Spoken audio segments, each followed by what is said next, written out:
거룩하신 하나님 아버지, 오늘도 주 예수 안에서 아버지의 뜻을 증거할 수 있도록 하시니 참으로 감사합나이다. 나는 부족하고 무능하지만 오직 성령의 역사하심으로 아버지의 뜻을 잘 깨닫고 증거하게 하시되, 특별히 이처럼 말씀을 녹음하여 만민 앞에 예수를 증거할 수 있도록 하시니 참으로 감사합니다.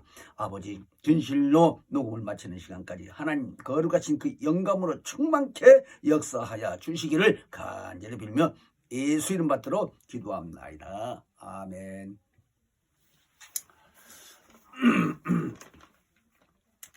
오늘은 에베소서 6장 11절로 12절 말씀을 상고하겠습니다. 마귀의 계기를 능히 대적하기 위하여 하나님의 전신 갑주를 입으라. 우리의 씨름은 혈과 육에 대한 것이 아니요 정사와 권세와 이 어두움의 세상 주관자와 하늘에 있는 악의 영들에 대함이라. 아멘. 이 에베소서 6장 11절로 11절 말씀을 상고해 드렸습니다. 이 말씀을 통해서 마귀를 이기는 성서적 권위라는 이런 주제를 통해서 하나님 뜻을 전해드리겠습니다. 이 성서적 권위라고 하신 말씀은 권력과 이세를 말하는 겁니다. 힘을 말하는 것, 곧 하나님의 힘, 권위를 우리가 신앙생활을 하면서 기록된 이 하나님의 말씀을 잘 깨닫고 인정을 해야 됩니다. 시인을 해야 돼요. 그런 사람에게 하나님이 능력 있는 사람으로 사용하신다는 거예요. 그냥 성경만 책 읽듯이 읽고 그게 그러한가 보다고 소설책 읽듯이 그런 식이 아니라, 하나님의 말씀은 살았고 운동력이 있다고 그랬습니다. 생명의 말씀이에요. 그 말씀이 우리 영혼에 들어오게 되면 우리 이 영혼이 이 다음에 부활해서 영생한다는 겁니다. 뿐만 아니라 이 땅에 있을 때에 많은 이적과 표적이 따른다는 거예요. 성령의 역사로서. 그러므로 하나님의 말씀을 잘 듣고 오늘 또 우리가 이 땅에 사는 육체 기간 동안에 주님의 일꾼으로서 최선을 다해서 많은 영혼을 주께로 인도할 수 있는 거룩한 삶을 사는 이 목적을 가지고요, 말씀을 잘 듣기 바랍니다.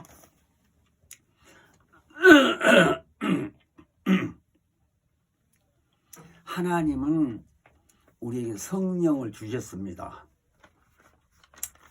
성경에 보게 되게 되면 예수님이 이 땅에 계실 때에 내가 아버지께로서 너희에게 보낼 성령 곧 보혜사를 보내주시는데, 그 아버지께서 나오시는 진리의 성령이 오시면 그가 나를, 예수를 증거하신다고 요한복음 15장 26절에 그렇게 말씀하셨어요. 그러니까 지금 우리가 예수를 믿는 이 신앙생활을 하는 입장에서요, 예수를 증거하는 데에 우리 이 영혼을 사용해서 하나님이 성령으로 증거하게 하신다는 거예요. 우리 안에 성령이 오셨으니까. 그래서 성령을 받지 아니하면요, 성경을 깨달을 수가 없어요. 그렇다고 성령 받았다고 가만히 성령만 받고 있으면 깨달은 것도 아니고, 자기가 성경을 자꾸 공부를 하면 노력을 해야 되고, 그래서 그렇게 노력하는 사람을 통해서 말씀을 깨닫게 해주시고 그리고 증거하게 하신다, 이 말입니다. 그러므로 예수님이 이 땅에 계실 때에 이 성령에 대해서 한두 번 얘기한 것이 아닙니다. 그래서 내가 아버지께 구하겠으니, 그러면서 그가 또 다른 보혜사를 너희에게 주사 영원토록 우리와 함께 하신다는 거예요. 요한복음 14장 16절에는.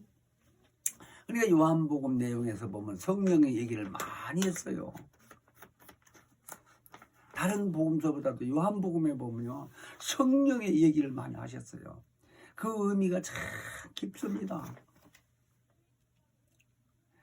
요한복음 1장에서 보면 태초에 말씀이 하나님과 함께 계시다고 그러는데, 그 말씀 안에 생명이 있었다고 그랬고, 그 말씀이 하나님과 함께 계시는 하나님이라고 하셨어요. 그런 의미가 우리가 이해가 되겠습니까? 인간의 생각으로 참 어려워요. 그래서 성령이 오셔야 그런 의미를 태초를 하게 되게 되면 이 만물이 있기 이전 얘기를 하는 건데요. 그때 일을 어떻게 우리가 생각할 수가 있습니까? 지금 학자들도요. 우주 안에 있는 은하계만 다 말을 하려도 어렵다 이거예요. 그러니까 이 태양계를 말을 하려면 학자들이 다 따져서 책도 쓰고 설명도 하고 배우고 합니다만은요. 그렇다고 해서 지금 다 파악하고 있는 것도 아니에요. 어마어마하죠 우주 안에. 근데 우주 밖에 하늘까지 얘기하고 있으니 성경을 통해서 우리가 어떻게 그걸 알 수 있겠습니까? 그래서 하나님이 그 의미를 다 아시고 예수를 보내주셔서 예수 통해서 하신 말씀이 내가 가서 아버지께 구해서 너희에게 성령을 보내주시겠다고 얼마나 기록을 많이 하셨습니까? 성경에 보면. 그래서 사도 바울을 통해서 고린도전서 2장 10절에 보면요. 성령에 대해서 하신 말씀이 하나님의 성령은 하나님의 그 깊은 뜻을 통달하신다는 거예요. 모든 것을 다 통달하신다는 거예요. 그 통달이라고 하는 말은 막힘이 없이 훤히 아신다는 거예요. 그러니까 이 세상의 모든 것도 알 뿐만 아니라 하나님의 깊은 것도 안다고 그랬는데 오늘 지금 말씀드리고자 하는 거는요. 그것뿐만 아니라 깊은 것을 무엇을 우리에게 해당되게 말씀을 하셨을까? 사단의 깊은 것을 안다는 겁니다. 그러니까 계시록 2장 24절에 보면요. 사단의 깊은 것이 있다고 기록이 됐습니다. 그 사단의 깊은 것이라는 게 뭡니까? 감추어진 뜻이죠. 그 마음. 사람도 마음속 깊이 뭔가는 남에게 알려주지 않는 자기만 알고 있는 생각이 있잖아요. 남에게 알려주면 안 되는 내용이 있다 이 얘기예요. 그런 것처럼 사단이 하나님의 원수라고 하는 말을 우리가 잘 알고 있잖아요. 근데 그 마귀가 된 그 사단이 말입니다. 마귀가 말하자면 얼마나 많은 것을 가지고 있는지 그것을 오늘 본문에 보면 계계라고 했어요. 마귀의 계계. 그 에베소서 6장 11절로부터 12절까지 아까 말씀 제가 상고했는데 거기 11절에 보면 마귀의 계계를 능히 대적하기 위하여 하나님의 전신 갑주를 입으라 그랬습니다. 그러니까 마귀의 계계라고 한다면 간단하게 우리말로요. 간사한 꾀라고 하는 거예요. 꾀. 사람도 요령 부리는 사람들 꾀가 많다고 이런 말을 많이 쓰잖아요. 지금 요령이라고 많이 하지만 그전에 우리 어렸을 때는 요령이란 말 잘 쓰지 않고요. 꾀라고 그럽디다 어른들이. 약은 사람들, 말도 안 듣고 비들비들 하는 사람들, 뭐 이런 행동이 좀 부실한 사람, 꾀가 많다고. 약다 이 얘기예요. 요령이 있다 이거요. 그러니까 세상에서 남의 것을 훔치고 도둑질하는 사람들은요. 그 머리가 나쁜 거 아닙니다. 뭐 생각하는 게 비상해요. 그러니까 우리가 마귀라는 존재는 천사 타락한 것이 마귀인데요. 이 마귀가 이 세상에 있는 악의 영들의 우두머리 임금이라고 그러지 않습니까? 예수님이 그것도 알려주셨지요. 근데 그 마귀가 사망의 세력을 잡고 있다는 걸 우리는 신앙생활 하면서 잘 알고 있습니다. 그러니까 성경에는 보면요. 에베소서 2장만 보더라도요. 공중 권세를 잡은 자라고 그랬어요. 근데 요한복음에 보면 또 사망의 세력을 잡은 자. 히브리서도 그렇고요. 그럼 이 세상 임금이라는 거예요. 왕이라는 거예요. 그러면서 사망의 세력 잡고 있으니까 인류는 그 밑에서 죽기를 무서워해서 평생 동안 종노릇하고 있다는 거예요. 히브리서 그렇게 말씀하셨어요. 이 장에. 자, 그러니까 그놈이 대단한 놈입니다. 아무나 그걸 무시할 수가 없는 거예요. 안 보여서 그렇지. 그래서 오늘날 이 기독교인들이요. 성령에 대해서는 참 우리가 신앙생활을 하면서 예수 믿고 교회를 다닌다고 하면서도요. 성령에 대해서는 참 많은 정말 기독교인들이요. 성경적으로 내용을 몰라요. 그러니까 성경적인 어떤 근거도 모르고 설명하는 말도 어렵고 듣기가 어려워요. 무슨 말을 하는지 설교를 한다고 하면 성령을 모르면 그렇다 이거예요. 그러니까 눈에 보이지 않는 성령에 대해서 자신이 체험도 안 하고, 그러니까 아예 그냥 성령에 대해서 이 어떤 성서적인 권위를요 부인해버려요. 무시해버려요. 그럼 어떻게 될까? 성경이 기록하게 하는 거죠. 이 세상이나 오는 세상에도 용서받지 못한다는 거예요. 마태복음 12장 31절을 쭉 보면. 무서운 얘기라니까요.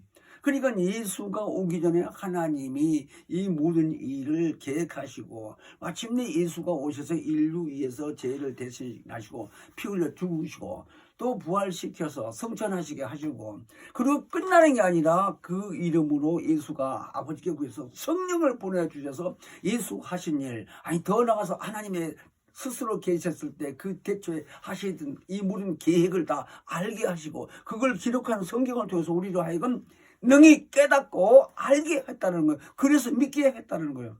그러하신 성령이 오셨는데도 불구하고 성령을 성서적으로 근거도 모르고 말하기도 어렵고 체험도 안 하고 부인 안 하겠어요? 그래서 오늘날 기독교인들이요 종교생활 하고 있는 사람들이 무지하게 많은 거예요. 하나님이 보실 때. 그 다음에 더 나가서는요 자기가 예수라고 하는 사람들이 얼마나 많이, 우리나라에서도 많이 나왔잖아요. 그 중에 죽은 사람도 많지만 지금도 사는 사람이 많이 있어. 그래서 그런 사람들 사입이라고 하고 또는 이단이라고 하는데요, 성령을 모르니까 또 성낙교 사람들 귀신 쫓는 것을 가리켜서 또 이단이라는 거예요. 귀신이 어디 있느냐고. 마귀 편이지 뭐여고. 귀신 편 아니요? 귀신을 감춰주니까.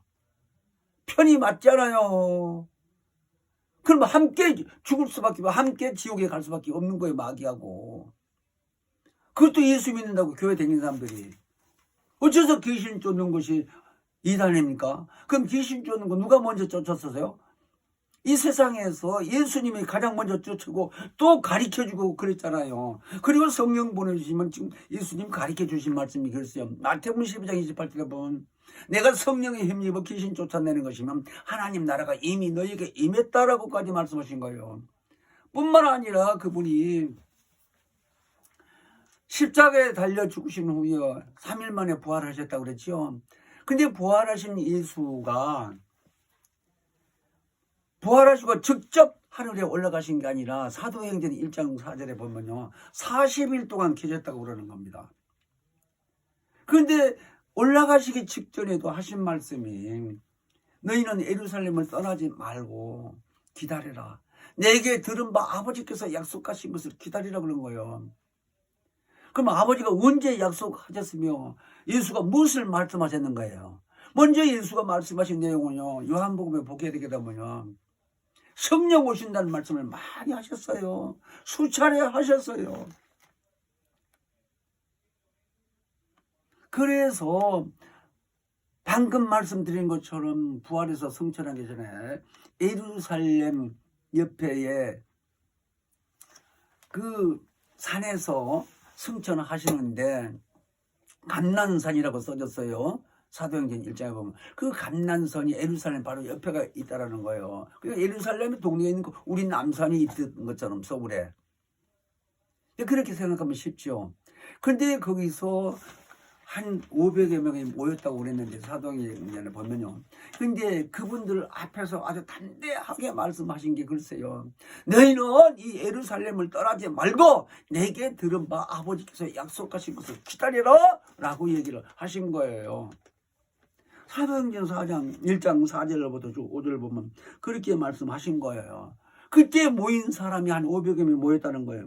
그러면서 하는 말이 요한은 물로 침례를 줬는데 너희는 몇 날이 못돼서 성령으로 침례를 받은다고까지 알려주시고 이제 성천하셨습니다. 그래 그 부활하신 예수 말씀을 듣고 500여 명은요 하루 이틀 기다리면서 가지도 않고 자기 집에 안 가고 혹시 기다린 거예요.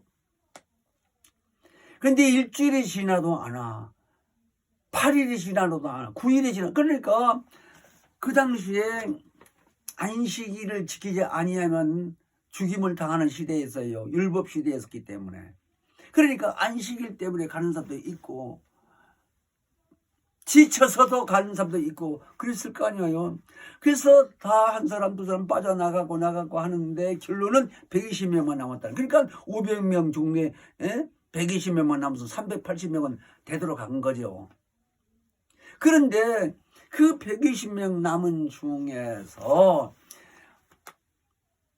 성령을 받게 되는데 그 날이 이제 언제냐면 사도행전 2장 1절로 4절까지 보면요. 오순절이라는 말이 기록이 됐습니다. 그런데요, 이 오순절이라고 하는 말을 설명하기 전에요, 성령 오시게 된 것을 모세를 통해서 이미 하나님의 말씀을 하셨어요. 그래서 이수가 성천하시기 직전에 그렇게 기다리는 거예요. 너희는 예루살렘을 떠나지 말고 내게 들은 바 아버지께서 약속하신 것을 기다려라 라고 하신 말씀이 바로 모세를 통해서 이미 하나님이 성령 오실 것을 모세 시대로부터 시작해서 이수 오신 시대로 가게 되면요, 1500년 이상 걸린 거예요. 모세 시대부터 예수 오신 시대까지. 그러니까 1500년이 여하튼 모세가 아담의 아들로서 후사로서 태어난 사람이니까 아담으로부터 예수 오신 지가 약 2000년 잡는다고 하니까 한 1500년 이상이나 됐겠죠. 일단 그렇게 긴 세월인데 모세를 통해서 이미 하나님이 말씀을 하셨다 이거예요. 그 말씀을 알려주는 겁니다. 자, 그런데 모세에게 알려줄 때 어떤 내용으로 말씀하셨는가, 이 의미를요 잘 알고 깨달아야 됩니다. 정말 성경을 제대로 가르치려면요 신구약을 통해서 하나님 뜻이 무엇인지 이렇게 찾아가 보면서요, 관주라고 내 성경 그렇게 말씀드렸죠. 구약에 있는 성경 신약에 있고 그래요. 그런 것을 관주라고 그래요. 근데 레위기서 23장이라는 것을 레위기서 모세가 썼습니다. 하나님의 말씀을. 그 23장 쭉 보다가 26절에 보면요, 제7안식일이라고 그랬습니다. 제7안식일. 안식일을 7번이라고 하는 의미예요. 그 말이. 그래서 제7안식일 후 이튿날까지 그러면서 합 50일을 계수하여, 계수는 계산해 보라는 거예요. 그래서 새 소재로서 하나님께 드리라는 거예요. 제사를 하라 이거예요. 자, 그런데 그 의미를 제가 설명해 드리려고 드리려고 하는 거니까요. 잘 아세요. 왜? 성령 오심에 대해서 하나님이 이미 모세에게 설명했다는 것이, 그것을 신약에서 어떻게 왔는가. 그래서 아까 예수님이 오신다고 알려는 줬어요. 근데 예수 하신 말씀이 사도행전 1장 4절에 내게 들은 바 아버지께서 약속하신 것을 기다려 하는 말씀은 하나님이 이미 말씀하셨다는 것을 알려줬다는 거예요, 예수가. 그런데 제7안식이라고 하게 되면 안식일이 토요일이 안식일인데요, 그 토요일이 일주일에, 지금으로 말하자면 일주일에 한 번씩 돌아오잖아요. 일주일에 7일이니까. 그래서 안식일이 7번 돌아오게 되면 7, 7이 49일이지요. 계산적으로 보면. 근데 그 이튿날까지, 그 다음날까지 말하자면 49일 그 다음날까지를 이튿날이라고 그랬어요. 그래서 계산해서 50일 되는 날 그랬습니다. 아주 50일 숫자도 나왔어요. 거기 레기 23장 16절에 보면. 그래서 그날에 새 것으로 하나님께 제사를 드리라고 하는 말씀이, 아까 예수가 부활해서 에덴 동산이 아니라 예루살렘 그 옆에 감난산에서 성천하기 직전에 힘쓰고 그 많은 사람들에게 알려주신 겁니다. 그날이 50일 되는 날을 가리켜 신약에 와서는 사도행전 2장 1절에 보면 오순절 날이 이미 이름에 그랬습니다. 그 오순절 날이 이미 이름에 하는 말이 하나님이 이 모세에게 알려준 제7 안식일 이튿날 합 50일이라는 말이 이게 날짜적으로는 50일을 가리켜 하는데 왜 오순절이 50일이냐라는 거예요. 한문 성경에 보면요, 5오자 그 다음에 순자가 열흘 순자예요. 열흘이 한 번, 열흘이 10일을 열흘이라고 그러죠. 그러니까 10일이 한 번 돌아오는 것을 순자라고 그러는데 옛날에 한문 글자를 만들어 놓은 사람들이 열흘을 그렇게 의미를 한다 이 말입니다. 그러니까 열흘이 5번이면 며칠이에요? 50이라뇨. 그 얘기를 하는 거예요. 구약시대 내기에 모세를 통해서 써놓은 것처럼 제7 안식후 이튿날까지 합 50일이 되는 날 그렇게 말씀하시고 써놓는 것처럼 신약에 와서는 성령의 시대에서 성령의 역사로 기록한 내용들이 오순절이라고 그랬어요. 오순절 날 그때에 모여 있었던 자들이 한 곳에 모여 있었는데 아까 120명이라고 그랬어요. 사도행전 1장에 보면 120명인데 그들이 있는 그곳에 호련히 하늘로서 강한 바람 같은 소리가 나면서 온 집안에 가득해 보이는 것처럼 하는데 거기 모여 있는 그들이 오순절날 그러니까 사도행전 2장 4절에 보면 호련히 다 이렇게 성령을 받게 된 내용이 있는데 갑자기 내려왔다 이거 성령님. 자 그래서 거기 있었던 사람들에게 다 충만하게 해서 그들이 다른 말로 하는데 방언을 말하기를 시작했다라는 겁니다. 성령이 말하게 하는 함에 따라서 다른 방언을 하는데 말 단어가 아닌 영에서 나오는 소리가 방언인데 그 방언을 말하더라고요. 그래서 충만하게 된 거예요. 그러니까 지금 우리 이 시대에서는요. 고린도전서 16장 2절에는 매주일 첫날이라고 그랬고요. 그러니까 매주일 첫날이라고 하는 것은 우리가 일주일이 이제 첫날이 무슨 요일이에요? 월요일이요? 옛날에 우리 어렸을 때 학교 다닐 때는요. 달력에 나오게 되면 일요일을 빨간 날수로 써놨어요. 그래서 비었다고 논다고 해서 공일이라고 그랬어요. 공일. 근데 이 날을 구약시대에서는 첫날이 아니고 말하자면 토요일이 안식이라고 하는데 안식일을 기준해서 했는데 지금은 토요일이 끝날입니다. 근데 예수가 이제 하신 말씀에 우리는 의해서 오순절이라고 계산했을 때에 7번 안식일이 지나가고 그 다음 첫날이 돌아오는 날이 50일이라고 그랬는데 날짜적으로 그 50일이 주의 날이라는 거예요. 매주일 첫날이라는 거예요. 예수가 부활하신 날이라는 거예요. 그러니까 그 안식일 첫날이요 매주일 첫날이요 주의 날에 성령이 오셨다고 기록해 놨습니다. 계시록 1장 10절에는 그랬고 사도행전 20장 7절에는 안식후 첫날이라고 했고 그 다음에 고린도전서 16장 2절에는 매주일 첫날 그 첫날이라고 하는 날이 지금으로 말하자면 일요일인데 그날이 50일 되는 날이었었다 하는 거예요. 성령 오실 때에 그날 성령 오신 날이 예수가 말하자면 부활하는 날이에요. 요일로 보게 되면 금요일 날 죽으시고 토요일 그날 저녁에 그날 말하면 저녁 때에 땅속에 묻혔고 말하자면 토요일 날 지나고 그 다음에 이제 3일 되는 날 첫날 이제 새벽 해 뜨기 전에 미명이라고 그랬으니까 예수가 부활하신 날이요 3일 만에.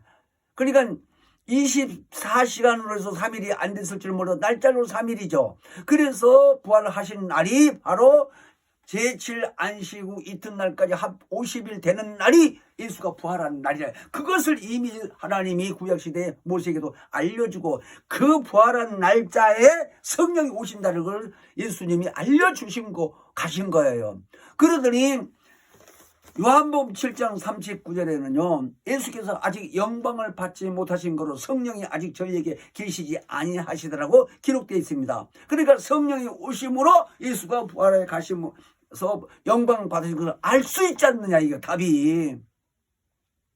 이해가 되시는지 모르겠어요. 잘 생각해 보세요. 예수는 부활해서 가셨어요. 성령이 오시는 날 오시기 전에 가시더니 저 천국에 올라가서 하나님 그 보좌에 가서 앉으시면서 영광 받으신 거라고 했는데 가 계시는 것이 영광 받으셨다면은 그리고서 성령이 왔으니까 거기 가서 앉아 계시고 영광 받은 걸 확실하다 이거요. 아까 요한복음 7장 39절에 영광 받으시지 못하신 거로 성령이 안 오셨다고 그랬는데 우리 이 의미를 확실히 알고요. 말씀의 권위를 인정해야 돼요. 자, 그 성령이 어디로 왔어요? 사람 안에 왔잖아요. 그래서 마귀 괴계를 아까 간산 깨라고 했습니다. 마귀 괴계란 말이 마귀를 능히 대적해서 이길 수 있는 방법은 성령이 아니시면요 이길 수가 없어요. 이놈이 공중 권세를 잡은 자의 세상의 임금이요. 왜? 사망의 세력을 가지고 있기 때문에. 마귀가 지금 우주 안에 귀신까지 포함해서 악한 영들이 얼마나 많습니까? 이 많은 악한 영들의 왕이요 왕. 그래서 공중 권세를 잡았다고 에베소 2장 2절에 그랬는데 우리는 이 의미를 잘 아셔야 됩니다. 그러므로 성령이 임하시지 아니하게 되면 우리는 성경을 알 수도 없거니와 마귀의 계기를 이길 수가 없어요. 그 관산 깨를요 우리가요 이길 수가 없어. 그러니까 맨날 미혹받고요 미혹이나 당할 수밖에 없고 죽을 수밖에 없고 병이나 들 수밖에 없어요. 인간이라는 존재가. 그런데 성령의 역사로 인해서 하나님의 말씀을 깨달아지고 하나님 말씀으로 아까 전신 갑주를 입으라고 그랬죠. 마귀 계기를 능히 이기고 대적하려면 자 하나님 말씀으로 온전히 갑옷을 입으라고 하는 거예요. 갑옷이라면 옛날 삼국시대에 활 가지고 싸웠을 때 하는 입던 그 갑옷을 말하는 거예요. 전신 갑주를 입으라는 말이에요. 그러니까 온전한 이 몸 안에 하나님의 말씀을 충만하고 성령 인도받으면 원수 마귀에게 유혹받을 수가 없다라는 거. 왜? 그놈의 깨에 넘어갈 수 없으니까. 오직 하면 예수가 우리를 돌보심으로 해서 악한 것들 우리를 만지지도 못한다고 그랬잖아요. 하나님의 말씀은. 그런 것처럼 우리는 성령 충만해서 마귀를 능히 대적해서 이겨야 되는데 이 예수를 통해서 이 땅에 오시게 돼서 결국 우리에게까지 성령이 오시게 된 계기를 잘 우리는 기록된 말씀을 통해서 알아야 되는데 많은 사람들은 열심히 기도하면 되는 걸로 착각하고 물론 기도해야죠. 그리고 또 성경만 많이 보면 되는 것 같은데 아닙니다. 성령 충만해서 성령으로 이 영감을 받아야 돼요. 그래야 말씀을 깨달아지고 그래야 능력이 있다 이게요. 근데 성령을 무시하고 학식적으로만 학자적으로만 이렇게 생각하고요 공부만 많이 하고 있으면 그렇다고 되는 것도 아닙니다. 성령 시대니까 성령의 인도받아서 성령의 우리는 지배를 받아야 돼요. 그래서 우리는 성령의 종이요 종. 하나님의 종이라니까요 우리는. 그래서 말씀 앞에 순종해야 되는 겁니다. 자 그런 의미에서 우리는 예수가 이 땅에 계실 때예요. 마태복음 4장에 보게 되면 1절부터 쭉 11절 보면 성령에 이끌려서 광야에 가서 마귀에게 시험받은 내용이 있지요. 잘 알고 계시겠지만요. 그때의 일을 우리 잘 생각을 해야 됩니다. 마귀가 금식을 40일 후에 이제 나왔다는 걸 알고요. 예수를 시험하는데 저 에덴 동산에서 아담을 시험해서 이기는 것처럼 아담을 자기 종으로 만든 것처럼 유혹해 보려고 온 거예요. 그랬다가 예수께서 하나님의 말씀으로 대적해서 결국 도망간 거예요. 말하자면 간 내용이 있는데 그때에 공중 권세를 잡은 이 마귀가 사단이 이 땅으로 떨어졌다는 내용이 사도행전이 아니라 누가복음 10장에 1절부터 쭉 보면 있습니다. 거기 보게 되면 예수님이 하신 말씀 중에 많은 사람들을 보내서 복음을 전하러 보냈는데 사람들이 나가서 돌아다니면서 복음 전하고 하다가 예수 이름으로 귀신 쫓으니까 귀신이 순종하는 것을 이제 체험하고 와서 기뻐 돌아와서 70명이 돌아왔다고 그래서 보고하는 겁니다. 기뻐서 예수님 주님의 이름으로 이렇게 귀신이 순종하더라고 하니까 그때 하신 말씀이 누가복음 10장 11절까지 쭉 보게 되기 때문에 먼저 알고 계신다는 걸 얘기했습니다. 너희가 그렇게 된 것이 공중 권세를 사단이 번개같이 땅으로 떨어졌다는 말씀을 했어요. 그러니까 그 말씀이 뭐냐면 아까 마태복음 4장에서 마귀가 예수를 시험하려 갔다가 도망간 것이 그때의 마귀의 사망 권세를 완전히 박탈당한 겁니다.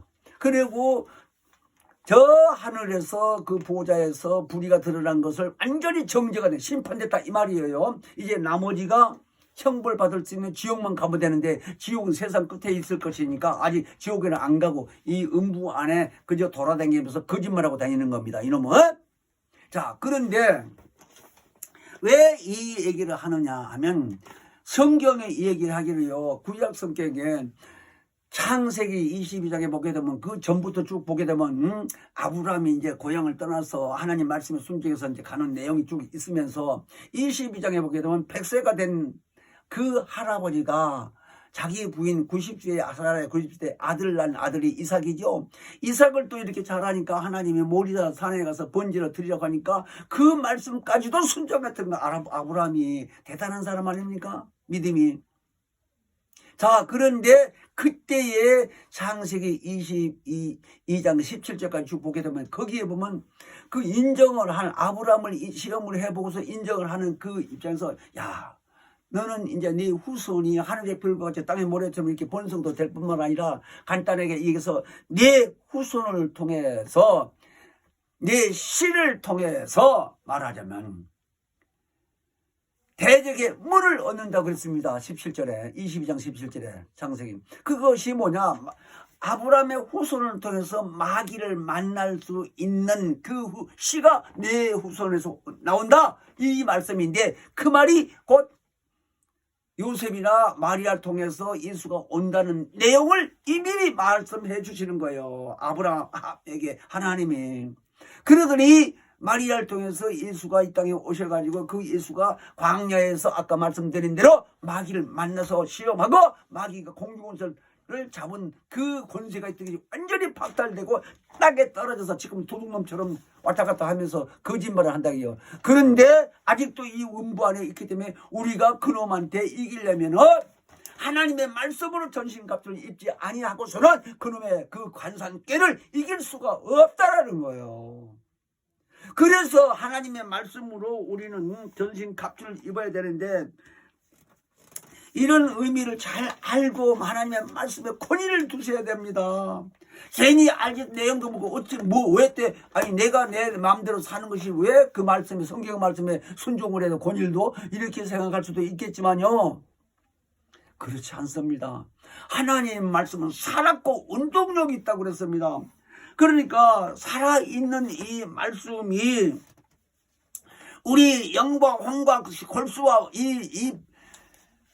우리 속까지 다 찔리고 팍하고요. 아주 예리한 칼보다도 더 예해서요. 그러니까 아까 성령은 막힘이 없이 다 통달한다고 그랬죠. 그런 의미를 먼저 이해를 잘 하셔야 돼요. 그러니까 말씀이 우리 안에 들어오게 되면 성령의 역사를 우리 속 깊은 것도 다 알고요. 마귀의 격을 능히 대적할 수 있는 능력이 있다라는 얘기예요. 이런 의미를 잘 아셔야 됩니다. 그래서 베드로 사도를 통해서는 근신하라 깨어라 너희 대적 마귀가 우는 사자처럼 두루두루 다니면서 삼킬자를 찾나니 그랬습니다. 왜 사자를 대해서 얘기했어요? 사자라는 이 존재는요, 우린 그런 입장을 보지를 못해서 말씀만 들었는데 우리 시몬 말씀이 그렇디다. 사자가요 그 양반 모르는 거 만물 박사야. 세상적으로 보면 사자가 밤에도요 컴컴한 밤에도 이렇게 다니면요 눈에서 빛이 난대요. 그러니까 컴컴한 밤에도 잘 댕긴대요. 그러니까 밤이고 낮이고 상관없이 배고프면요 밤에도 다니면서 다 잡아먹는다는 거예요. 그러니까 동물의 왕이지 그놈이. 근데 눈에 빛이 난다는 말이 조물주가요 하나님이 정말 대단하신 분이요. 이 만물을 다 통해서 역사를 하는 거 보면 정말 대단한 분이요. 그래서 우리 인간에게도 요한복음 10장 35절에 뭐라고 그랬어요? 성경은 패하지 못하나니 하나님의 말씀을 받은 자들 가리켜 신이라 그랬습니다. 그러니까 사자 눈만 밤에 비치는 게 아니라 우리의 영혼을 신이라고 그렇게 말씀하셨어요. 그러므로 우리는요 이 성경을 통해서 우리가 이 다음에 부활을 하게 됐을 때에 예수님 강림하실 때요 흠이 없게 보존하기 위해서 예수의 피로 깨끗하게 했지만 육체의 기간 동안에도 원수 마귀로부터 유혹받지 아니하도록 하나님의 말씀을 주셔서 지혜와 명철을 주셔서 그 간사한 깨를 능히 대적하고 이길 수 있도록 우리를 그렇게 거듭나게 했다 이 얘기예요. 우리가 거듭난 실정을 잘 아셔야 됩니다. 아, 내가 부모 밑에 살아서 평생 거기서 사는데 무슨 거듭나서 이렇게 불만할 수 있을지 몰라도 이건 영적인 것이기 때문에요. 이해가 안 되기 때문에 그렇다고 하더라도 예수 믿는 사람이라면요, 정말 성령의 역사에서 거듭나서 하나님의 자녀라는 신분을 확실히 알아야 됩니다. 그래서 오늘 말씀이 이 에베소 6장 11절에 마귀의 이 대적을 하기 위해서는요, 하나님 말씀으로 전신갑주로 일부러 했는데, 이 말씀이 성령의 역사가 아니면요, 유혹받을 수밖에 없어요. 모르니까. 그래서 성령의 말씀하시기를 어떤 사람이 후유에서 믿으면서 떠났다고 그랬고, 마귀의 계기를 받을 뻔한 그걸 미혹의 영이라고도 하면서 귀신의 가르침을 쫓는다고까지 했습니다. 그러므로 우리는 그런 사람을 하나님이 그 마귀 쪽에서만 기울이고 이렇게 순조가 있게 되면 유혹을 아예 해버린다는 거예요. 데살로니가 후서 2장에 보게 되면. 자, 그래서 우리는 바울처럼이요, 정말 기가 막힌 바울이요. 왜냐? 바울은 육신이 우리 인간하고 똑같은 사람이니까 시험도 많이 당했습니다. 두드러 맞기도 많이 맞고 복음을 전하면서. 근데 한 번에는 복음을 전하다가요, 어떤 귀신 들린 점쟁이를 귀신 쫓아버리니까 점쟁이가 점을 칠 수가 없어. 그래서 그 주인이 돈벌이가 안 되잖아요. 그래서 사도행전 16장에 보게 되게 되면요, 25절로 쫙 보면 신라라는 그 제자하고 같이 다니면서 했는데 두 사람이 다 이제 감옥에 들어갔던 거예요. 감옥에 들어가 있다 보니까 이제 밤중쯤 돼가지고 쇠고랑 채워놨는데 사도 바울하고 신라하고 둘이서 찬양을 많이 했답니다. 그 찬양하는 의미를 우리는 조금 이따 제가 그 왜 그렇게 해야 되느냐, 우리가 성경을 잘 안다고 하면서도요, 우울하고 짜증이 있고요, 어떤 문제가 오고 시험이 오고 사람을 통해서 이런 일이 있었을 때, 기도해도 안 풀릴 때 찬양을 많이 하라는 겁니다. 사도 바울처럼. 근데 사도 바울이 그렇게 감옥에 갇히고 있는데 밤중 때리고 신라하고 둘이 찬양을 하다 보니까 팔뚝에 매인 이 쇠고랑이 뚝 끊어져 뭐 풀리고 옥문이 열리고 이렇게 돼버린 거예요. 그러니까 그 앞에서 간수가 지키고 있다가 보니까 옥문이 열리고 그 사람들이 안 보이더라 이거요. 그러니까 큰일 났다고 자기가 이제 죽게 됐고 그래서 칼 가지고 자기가 자살하려고 하니까 저쪽 안에서 옥에서 사도관을 보고 소리 지르면서 우리 여기 있으니까 자살하지 말라고 하면서 소리 지르니까 그 사람이 와보니까 거기 앉았더래요. 둘이가. 그때서 얼마나 왜 쇠고랑이 다 끊어져 버리고 둘이 앉아서 찬양 노래만 하고 있으니까 이거 이 양반들은 보통 사람이 아니구나 생각해서 엎드려 절하면서 자기네 집에 데려다가 맞은 데 다 씻겨주고 밥까지 해주고 이래서 사도 바울을 통해서 결국은 그 가정이 온 가족이 구원받았어요. 예수 믿고. 자, 그래서 우리가 그 사도 바울처럼 기도를 해도 속이 답답하고 뭐 이렇게 응답이 없고 시험이 오고 그랬을 때 찬양을 많이 하라는 거예요. 그것도 마음에서 나는 것은 자기 기분이고 영에서 나온 소리로 영감으로 그 의미를 잘 아셔야 돼요. 그래서 찬양도 중요하지만 하나님의 진리의 말씀이 사는 말씀을 인정하고 그 말씀이 충만해서 성령의 역사로서 능히 마귀 대적할 수 있는 우리의 삶이 될 수 있도록 이 시간 기도할 때 예수의 크게 한번 부르시고 육체의 기간 동안에 예수의 이름으로 마귀 계기를 능히 이기며 승리할 수 있는 삶을 살게 해달라고, 오직 하나님의 말씀의 권위를 인정하는 삶을 되게 해달라고 기도하겠습니다. 예수여 거룩하신 아버지, 먼저 그의 나라와 의의를 구하라고 말씀하신 대로 우리 육체의 기간 동안에 마귀의 계기를 능히 이기며 승리할 수 있는 삶을 살 수 있도록 진리의 말씀으로 전신갑주를 입은 삶이 되도록 성령으로 역사하시고 주관해 주시기를 간절히 빌며 예수 이름 받들어 기도합나이다. 아멘. 하늘에 계신 우리 아버지여, 이름이 거룩히 여김을 받으시며 나라 임하옵시며 뜻이 하늘에서 이룬 것 같이 땅에서도 이루어지이다. 오늘날 우리에게 일용할 양식을 주옵시고 우리가 우리에게 죄 지은 자를 사하여 준 것 같이 우리의 죄를 사하여 주옵시고 우리를 시험에 들게 하지 마옵시고 다만 악에서 구하옵소서. 나라와 권세와 영광이 아버지께 영원히 있사옵나이다. 아멘.